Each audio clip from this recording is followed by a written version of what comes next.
Hello, welcome to another beautiful episode on Demystify Agriculture by Sense Agric. I'm your humble host, Omotola.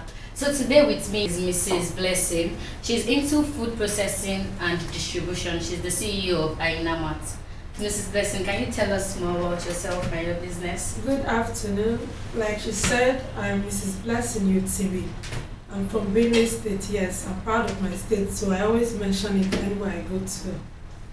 Ahinamart, we are into trading of agro commodities.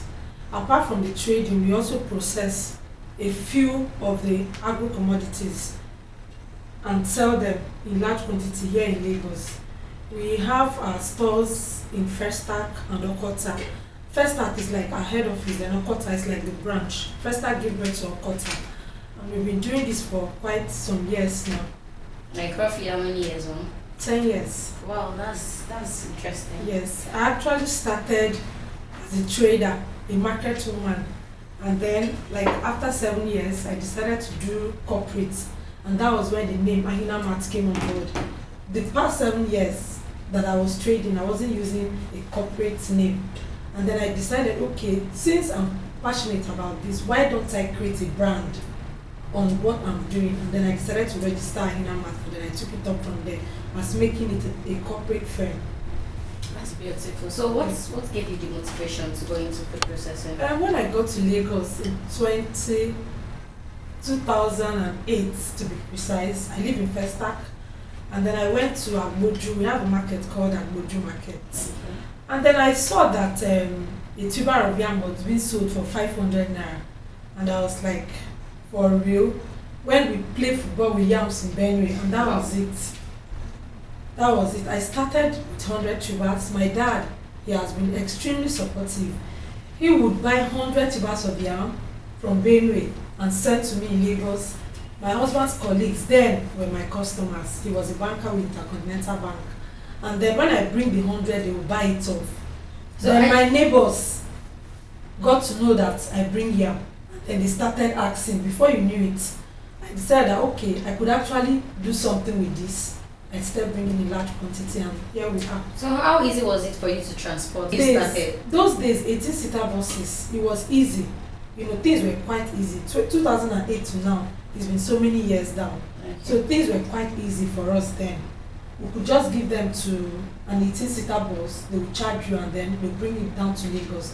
But when I decided to start doing in bulk, and I decided to be using trucks, I was now buying in large quantity from the villages down to my 12 markets. Okay, so yes. are you telling me that when you transport all the way from Benue, and when you calculate your cost of transporting and everything, a tuber of yam still did not amount to 500? No, it did not. So wow, so that's the benefit of growing your own food and having your own farm. Yes. Wow, that's very, very interesting. Yes. So what has been the most challenging factor for you? And I'm sorry, before you answer that, like you just said only yam. Is it only yam that you No. Okay. I started with yams. Okay. So And what are the then other customer things demands. Okay. People ask, why don't you do gari? You don't have this, you don't have that. And so I said, okay, well, we have gari in Benue. I will add gari. I added gari. And then later, they closed the border for foreign rice. And then we grow a lot of rice in Benue. We have our rice mills there where I go to process. Okay. Then I started Nigerian rice. And then Ahinamart rice is growing. We have a lot of customers that buy our rice. So do you have a personal farm where you grow all of this stuff? Like Yes. a personal farm? Yes, I have my personal farms, but at the moment, I do not farm the quantity of what I sell the whole year. So I still go to other farmers to get, but gradually. Every year we keep on expanding on our farms until we are able to grow the quantity to meet up the demand and sell the whole year. For now, I farm and then I buy from other farmers. Yes. Okay. So what has been the most challenging factor for you since you have been in business? For me, basically, I would say logistics. That has been the major challenge in the business, logistics. You see these big trailers, big trucks that we use to transport our goods to Lagos. At times, you would want to load your goods, let's say today, but logistics will always make it difficult for you to meet up to it with the timing that you have set up for yourself. So for me, basically it's logistics.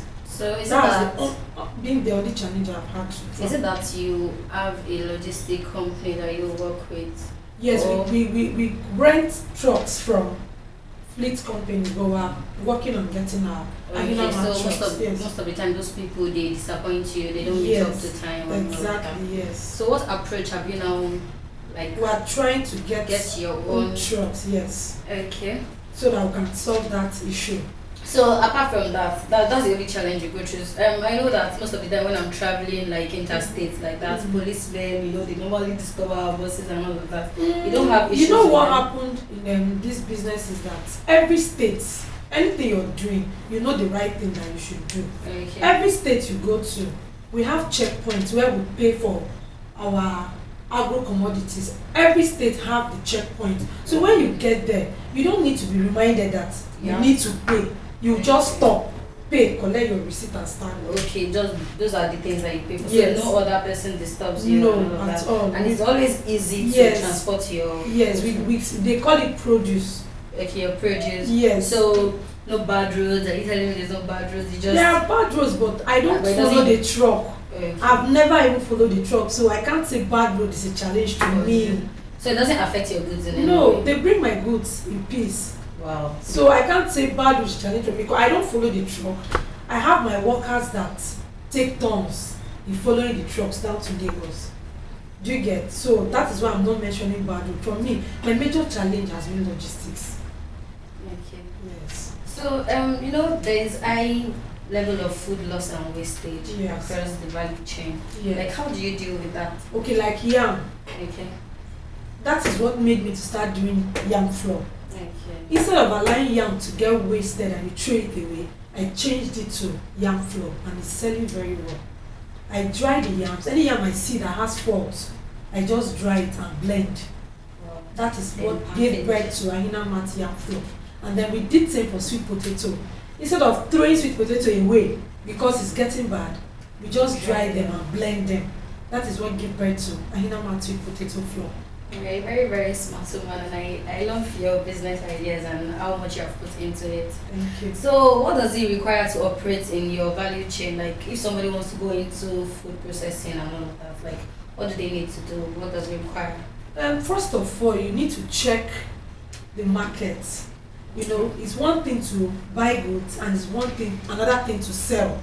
You can't just say because you have the money, you have the funds, you just go and get goods. You need to do the market visibility, research to know if this thing you want to go into, you'll be able to sell, or if you buy, you will tie down money. For me, that is what I always tell people that come, I want to do this business, how do I do it? I say check around you. Will you be able to sell? Will you be able to go through the stress of marketing and all of that? Because it might look easy, but it's not easy. You need to give in a lot, you need to give in your all for you to be able to do it. So I always tell people, apart from money, you need to do the market research of what you want to do. Not that you go and bring a trailer load of rice here now and you don't even know how to sell it. You don't even have the idea of doing offline or online marketing. You need to put all those things in check before venturing into any business at all, not only agribusiness. You need to check your profits. If it's what you want, will it be profitable for you? Because some people just see that somebody is doing something, the person is excelling and they want to do. They don't even care to know that the person might be making just 1 naira, but the person is contented and believing in the quantity they do. So anybody that comes to me in particular, I'll tell you, check, it's not easy. Can you take only 1 naira for profit? Can you look for customers to buy? For instance, now we do online sales. We have a lot of offline customers that come to the store. But we thought of something, okay, how can we take charge of Lagos? How can we be in charge of control of Lagos? There's a market called Trade Fair. We distribute yams there. We have a truck that goes there to distribute yam, and in a day, we distribute over 1,000. So imagine that we decided, okay, we're going to be doing this every day in a week. You see how much you'll be able to distribute. Our next target, we're targeting island market to do market activation there for all our products. So it requires hard work, not just the money. And I'm very sure your products are affordable, like you have said. Yes. So how do you like package them? For the yam flour, we have 3.5 kg and 5 kg. The sweet potato flour, same thing.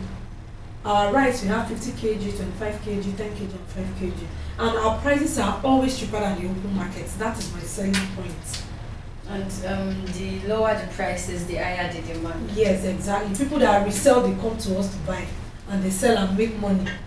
Even more than us, but at least we are fine. Yes, okay, that's very interesting. Yes. So, from your experience in the food chain over the years, like how do you think we can achieve food sustainability in Nigeria? More people need to go into farming. That is the only way forward. More people need to go into farming. That is the only way forward. Like it's not everybody that has that farming knowledge. Yes. Like, what approach do you That think? is why agri firms are open to investors and partners. You might like farming, but you may not have the means to farm. You can leverage with a company that you know that is trustworthy. There are so many of them around. You can decide to do your farming through them, and then you guys agree on some certain terms. It's not a must that you yourself will go to the farm. There are lots of agri-tech companies that are offering investment opportunities out to people. Okay. So, do we have any government policies and programs that support the development and sustainability of agriculture in Nigeria? For now, I've not really looked into that, so I don't know. Okay. So, that would be the end of today's interview, and thank you very much. I actually picked like a lot from you. Thank you. The drying out of the yam, and some people, they don't know how to handle their business so much that they are always complaining of wastage. People are not buying. They don't know about maybe they can convert the yam into yam into yam flour. Yes. Even some will even do it. Some people don't have any idea of like making something presentable, like when they package it. I'm sure your packaging will be one of the things that is pushing you in the forefront of your business. It's fun. So yeah. So thank you very much. Thank you very much for your time and the information that you've been able to pass across to the viewers. So I'm sure you have picked one or two things from Ahinamart, Mrs. Blessing. Yeah, you can check her out on Instagram. Ahina Farms. Ahina Farms. Okay. Thank you very much.